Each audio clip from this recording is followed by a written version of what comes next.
আপনার নবীজি সাল্লাল্লাহু আলাইহি সাল্লাম ব্যথিত মনে একা একা খেজুর গাছের নিচে বসে বসে কান্না করতেছে, হায় হায়, আমার মা নাই, আমার বাবা নাই, জন্মের আগে বাবাকে হারিয়ে ফেললাম, মাকে হারিয়ে ফেললাম, আমার দাদা কত যত্ন করে লালন পালন করেছে, আমার দাদাটাও চলে গেল, আমাকে কে লালন পালন করবে, আমাকে কে খাওয়াইয়া দিবে, আমাকে কে গোসল করাইবে, আমাকে কে দেখভাল করবে। নবী সাল্লাল্লাহু আলাইহি সাল্লাম যখন এরকমভাবে ঠুকরিয়ে ঠুকরিয়ে কান্না করতেছে, পাশ দিয়ে যাচ্ছিলেন আবু তালিব, নবীজি সাল্লাল্লাহু আলাইহি সাল্লামের চাচা। আবার আবু তালিবকে আব্দুল মুত্তালিব বলেছিল, ও আবু তালিব, জানি তোমার অনেক সন্তানাদি আছে, কিন্তু তোমার অনেক সন্তানাদি থাকার পরেও আমার যে নাতি মুহাম্মদ, তাকে তুমি তোমার নিজ গৃহে তাকে তুমি বড় করবা, তার লালন পালনের দায়িত্বটা তুমি নিবা, কারণ আমি দেখতে পাচ্ছি আমার নাতি মুহাম্মদের মধ্যে অসংখ্য বারাকা ভরপুর হয়ে আছে। সম্মানিত হাজিরিন, আবু তালিব সেই সময় নবী সাল্লাল্লাহু আলাইহি সাল্লামের পিছনে হাত দিয়ে বলতেছে, বাবা মুহাম্মদ, কেন কান্না করো? বলতেছে, চাচা গো, আমার তো বাবা নাই, আমার তো মা নাই, দাদাও চলে গেল, আমি কার কাছে যাব? আমাকে কে গোসল করাইবে, আমাকে কে খাওয়াইবে, আমার দেখাশোনা কে করবে? তখন আবু তালিব বলেছিলেন, বাবা, আমি আবু তালিব তো বেঁচে আছি, তোমার মা নাই, বাবা নাই, দাদা নাই, তো কি হয়েছে? আমি আবু তালিব তো বেঁচে আছি, আমি আবু তালিব যতদিন বেঁচে আছি তোমার কখনোই খাবার পরন এবং কোনো কিছুরই কমতি হবে না, আমার সন্তান থেকেও তোমাকে বেশি আদর যত্ন করে লালন পালন করবো। কন্যা সুবহানাল্লাহ। ঠিক তাই করা হলো। আবু তালিবের ছেলে হযরতে আলী রাদিয়াল্লাহু তাআলা আনহু, আলী রাদিয়াল্লাহু তাআলা আনহু যখন আবু তালিবের ঘরে খাবার পরিবেশন করা হতো, আবু তালিব সর্বপ্রথম বাতিজা মুহাম্মদুর রাসূলুল্লাহ সাল্লাল্লাহু আলাইহি ওয়াসাল্লামকে আগে খাবার দিতেন, তারপরে তার সন্তান আলীকে খাওয়াইতেন। কত ভালোবেসেছে আমার নবী সাল্লাল্লাহু আলাইহি ওয়াসাল্লামকে। এত ভালোবাসা শুধু কি ছোটবেলায় ছিল, বড় হওয়ার পর ছিল না?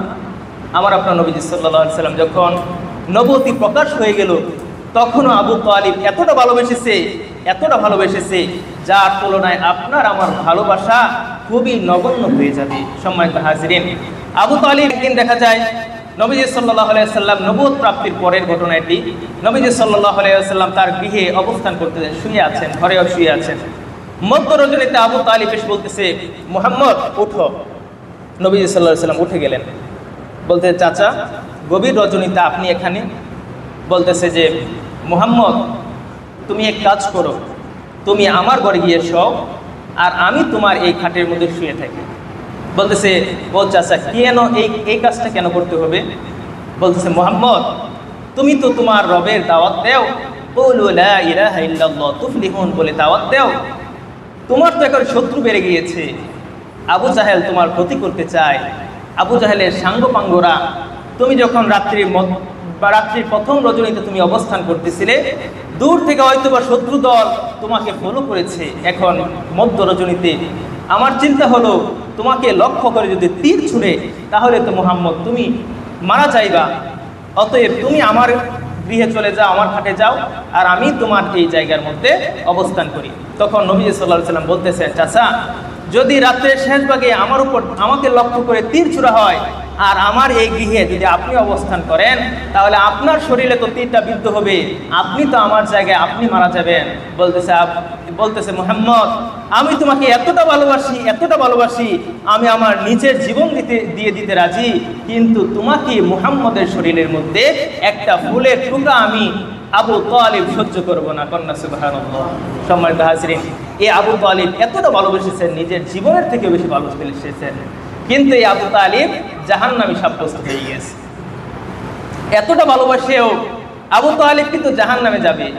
এখন প্রশ্ন আসে, আবু তালিব এতটা ভালোবাসা সত্ত্বেও কেন জাহান্নামে যাবে? আসলে আবু তালিব নবীজিকে ভালোবেসেছে ঠিক, কিন্তু নবীজি সাল্লাল্লাহু আলাইহি ওয়াসাল্লামের সিরাত, নবীজি সাল্লাল্লাহু আলাইহি ওয়াসাল্লামের সুন্নাতকে তিনি গ্রহণ করেন নাই, নবীজির আদর্শকে তিনি গ্রহণ করেন নাই। তিনি যখন মৃত্যু শয্যায় আছেন, তখন আবু তালিবের কাছে প্রিয় নবীজি সাল্লাল্লাহু আলাইহি ওয়াসাল্লাম এসে বলতেছে, ও চাচা, কুল লা ইলাহা ইল্লাল্লাহ কালিমাতান ওয়াহিদান। ও গো চাচা, আপনি একটি বার শুধু বলুন লা ইলাহা ইল্লাল্লাহ, মুহাম্মদুর রাসূলুল্লাহ বলার দরকার নাই চাচা। আমি কাল কিয়ামতের দিন যদি আপনি লা ইলাহা ইল্লাল্লাহ শুধু বলুন, আমি আল্লাহর কাছে কাল কিয়ামতের দিন শাফাআত করে আপনাকে জান্নাতের মধ্যে নিয়ে যাব। কন্যা সুবহানাল্লাহ। আবু তালিব সেই দিন কালিমা পড়লেন না, কারণ তার আশেপাশে ছিল কাফের বেঈমানেরা। বলতেছে যে সর্দার, আপনি সারা জীবন আমাদের ধর্ম গ্রহণ করেছেন, এখন মুহাম্মদের ধর্ম গ্রহণ করে আপনি কি বেজ্জতি হইবেন নাকি? আবু তালিব সেই সময় আমার নবী সাল্লাল্লাহু আলাইহি সাল্লাম যে কালিমা শিক্ষা দিয়েছিলেন সেই কালিমাটা পড়লেন না, যার কারণে দেখা যায় আবু তালিব এতটা ভালোবাসা সত্ত্বেও সে জাহান্নামী সাব্যস্ত হয়ে গিয়েছে। সম্মানিত হাজিরিন, এটা থেকে আমাকে আপনাকে এই বিষয়টা বুঝতে হবে যে আমাদের বাস্তবিক জীবনে নবীজি সাল্লাল্লাহু আলাইহি সাল্লামের ভালোবাসা আমাদের ঈমান, আমাদের ভালোবাসতে হবে, কিন্তু ভালোবাসার সাথে সাথে অনুসরণটাও আবশ্যিক থাকতে হবে।